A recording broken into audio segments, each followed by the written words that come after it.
I was in the archives of the Helen Hayes Art Foundation, breathing in the familiar, comforting smell of old paper and turpentine.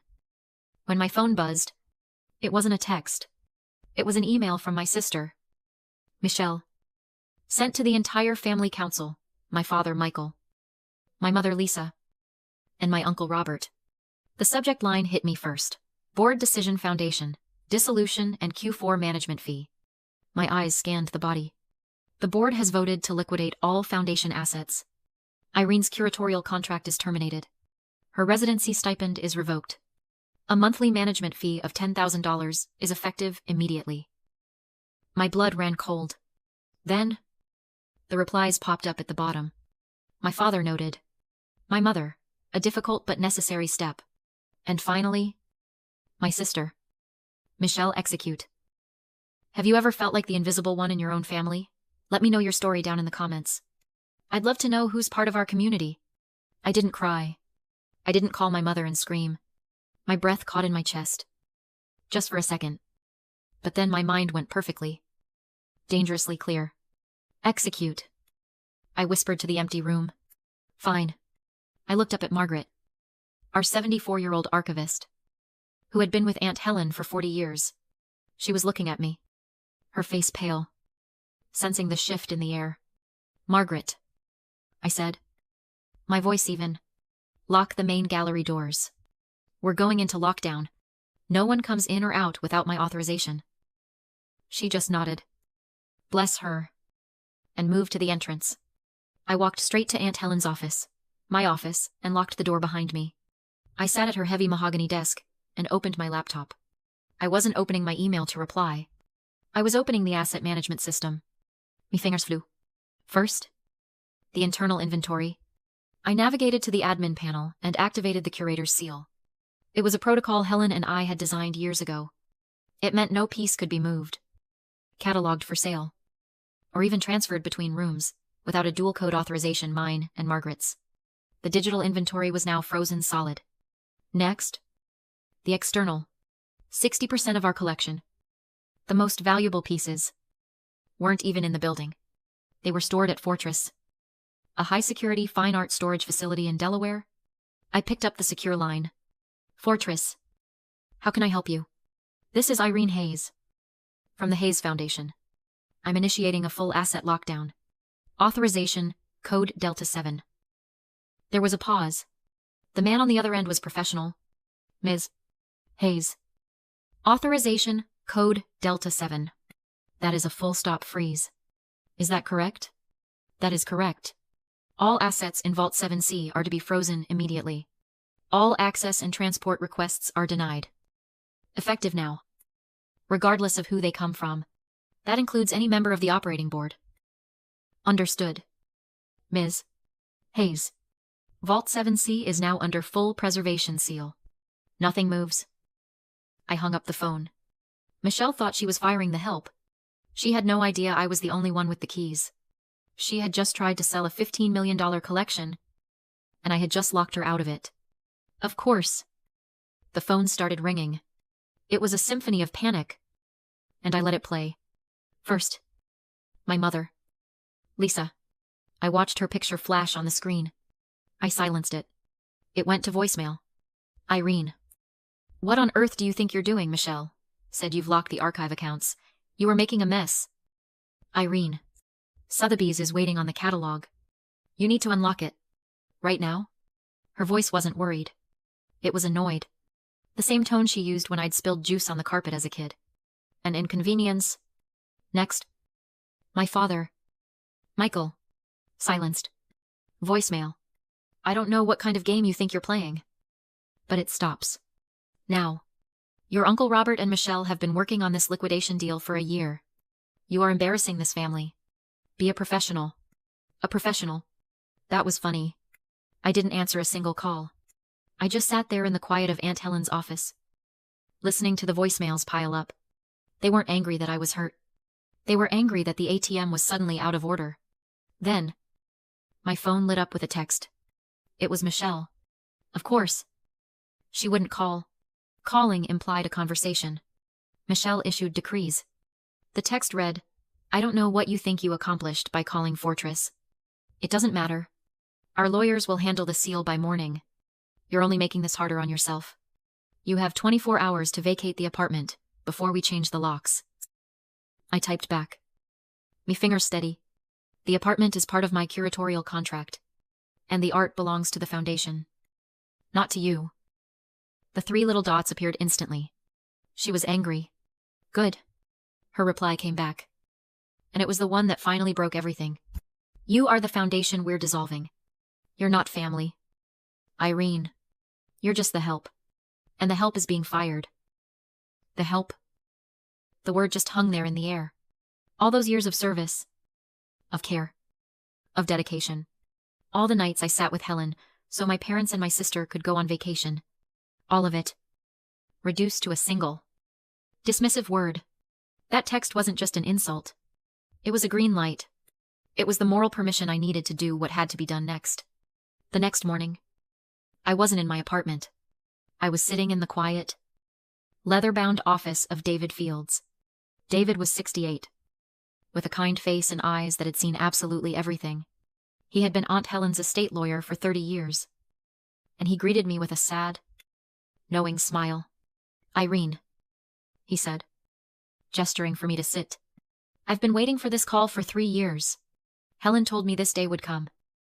I placed the printout of Michelle's email on his desk. The one with the $10,000 demand. They say they're liquidating the entire collection. They're terminating my contract. David. Can they do this? David put on his reading glasses and studied the email. He sighed, leaning back in his chair. Well, he said slowly, they can certainly try. He turned his large monitor toward me. Your Aunt Helen was a brilliant woman. Irene. Also a very suspicious one. She structured this foundation in 2 parts. He pulled up the first document. This is the operating board. This is your family, Michael. Lisa. Robert. And Michelle. They control the day-to-day operations. The budget. The gallery hours. The payroll. He looked at me over his glasses.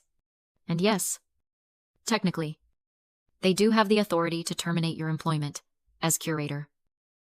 My heart sank. The air went out of my lungs. So that's it. They win. No, David said, holding up a finger. You're not listening. I said they control operations. They made a critical, arrogant mistake. They confused operations with ownership. He clicked to a different file. It was a heavy, scanned document. The original trust indenture. Helen created a second entity. David said, his voice dropping. It's called the Preservation Trustee. The operating board manages the budget. But the Preservation Trustee, that person holds absolute, total, ironclad veto power over the disposition, sale, or liquidation of any asset. They cannot sell so much as a picture frame without the trustee's written approval. I leaned forward, my heart pounding. Who is it? Who is the trustee? David smiled. He scrolled down to the signature page and tapped his finger on a single line. You are Irene. I stared at the screen. My own name. Irene Hayes. Appointed upon the death of Helen Hayes. I don't understand. I stammered. I never signed this. I would have remembered. Oh. You signed it, David said, his eyes twinkling. It was part of your official curatorial employment contract. Page 42. Appendix C. Helen was terrified they would do exactly this. She wanted your authority hidden, buried in plain sight, until the moment they showed their hand. It continued. They can fire you as curator. That's fine. But you are, and have been for 3 years, the sole preservation trustee. You have the final say on every single piece of art in that collection. In effect, Irene, you own the kill switch. I sat back, the sheer, brilliant genius of it washing over me. All this time, I thought I was the help. Aunt Helen had made me the boss. David picked up his phone. Now then, he said. I believe it's time we sent your family a formal cease and desist letter. Shall we? David's cease and desist letter hit them like a freight train. The calls from Sotheby's stopped. The panicked texts from my father stopped. There was just silence. A stunned, furious silence. But David wasn't celebrating. He called me back to his office that afternoon. "The letter will stop the liquidation," he said, tapping a pen on his desk. "It freezes them. But I'm worried about something else." He turned his monitor back to me, showing the foundation's financial ledger. "Michelle has been managing the operating budget for 3 years. I've been looking at her expenses." He highlighted a line item. A wire transfer for $150,000. Paid out 6 months ago to a vendor called Fine Art Restoration Services. "I've never heard of them," I said, my stomach tightening. "I never authorized any restoration. They're an LLC based in Delaware. Formed last year. With no public-facing business," David said. "Irene, I think she's been skimming." I drove back to the foundation. A new, sick feeling creeping into my veins. I found Margaret in the archives, carefully recataloguing a set of lithographs. "Margaret," I said, trying to keep my voice calm. "Those Degas sketches, the ones Michelle insisted on sending out for cleaning last year. Where are they?" Margaret frowned. "Vault 4. She was very particular about them. Said they needed climate stabilization." We walked into the climate-controlled vault. There they were. 6 small, beautifully framed sketches of ballerinas and women by Degas and Mary Cassatt. Margaret put on her white cotton gloves and carefully lifted the first one from the rack. She held it under the bright, raking light of the inspection table. She was quiet for a long time. "Margaret, the paper," she whispered. She wasn't talking to me. "It's not right. It's too new." She reached into her apron pocket and pulled out a small, powerful jeweler's loupe, the kind used to inspect brushwork and signatures. She pressed it to her eye and leaned in close, scanning the surface. Her hand started to shake. "Irene," she said, her voice trembling. "Get the others." We pulled all 6, one by one. She inspected them. With each one, her face grew paler. Finally, she looked up at me, her eyes wide with a horror I had never seen before. "This isn't a sketch, Irene. Look." She handed me the loupe. "There's no charcoal dust. There's no tooth. It's a dot matrix." She backed away from the table. "It's a print. An extremely sophisticated, museum-quality fake.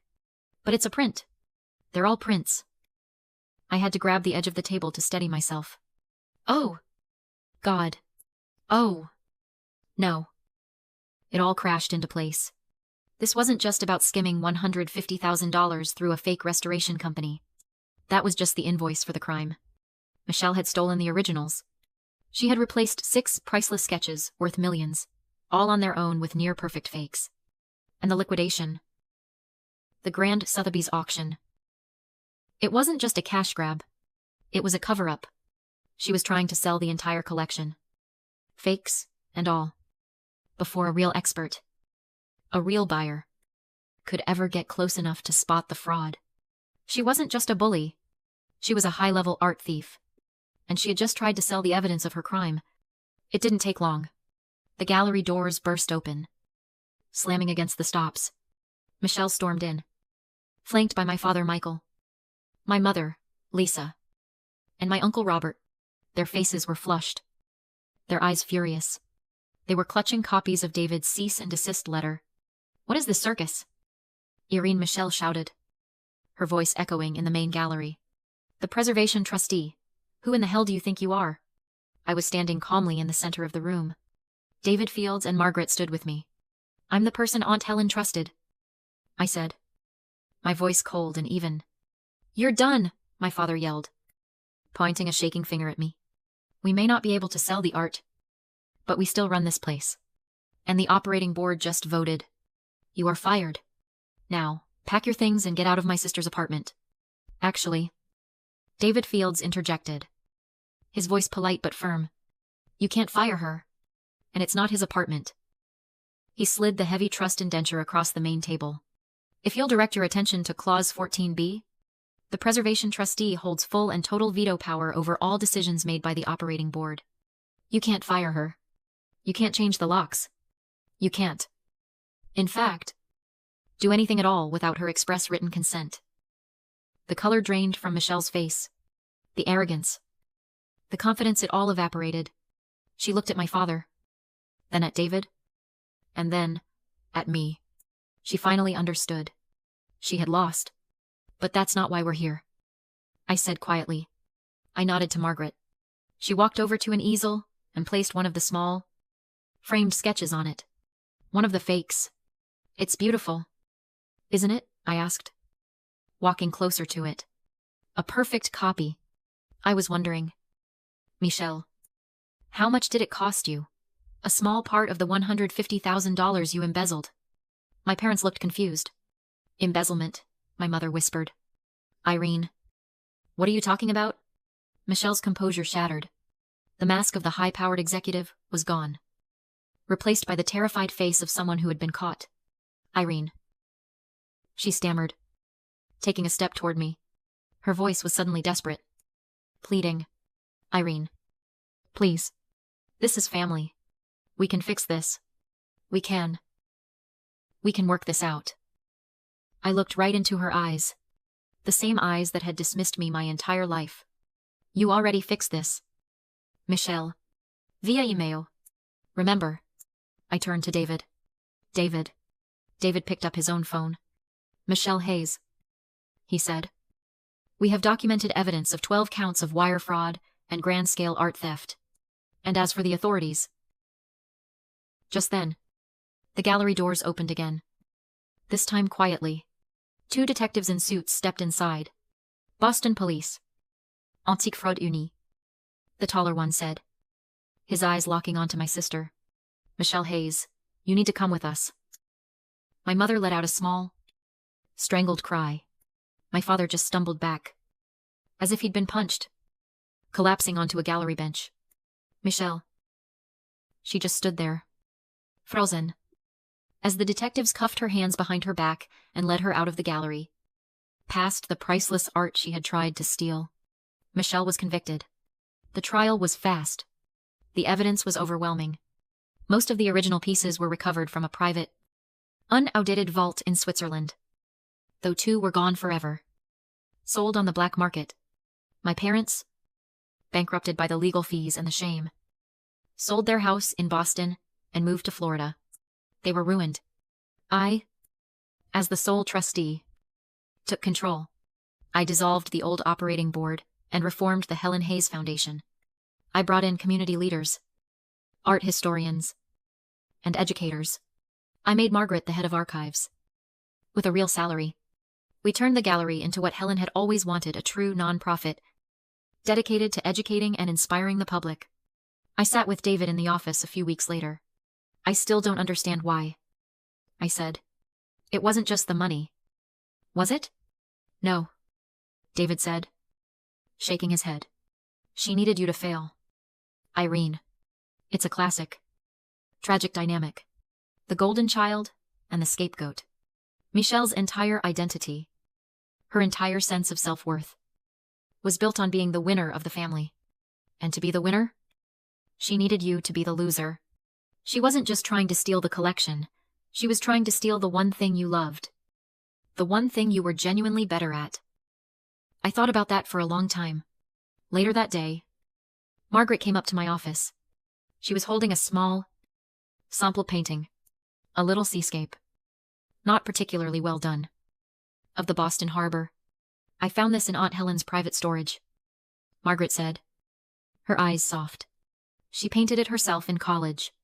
It's not worth anything, of course, but the note on the back, it just said, "For Irene." She handed it to me.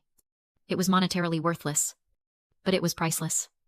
I hung it on the wall right above my desk, in the place of honor, where a Degas or a sergeant might have gone. That night, for the first time in years, the gallery was quiet. There were no more whispers of money. No more plots. No more valuations. Just the peaceful, familiar smell of oil, paint, and old paper.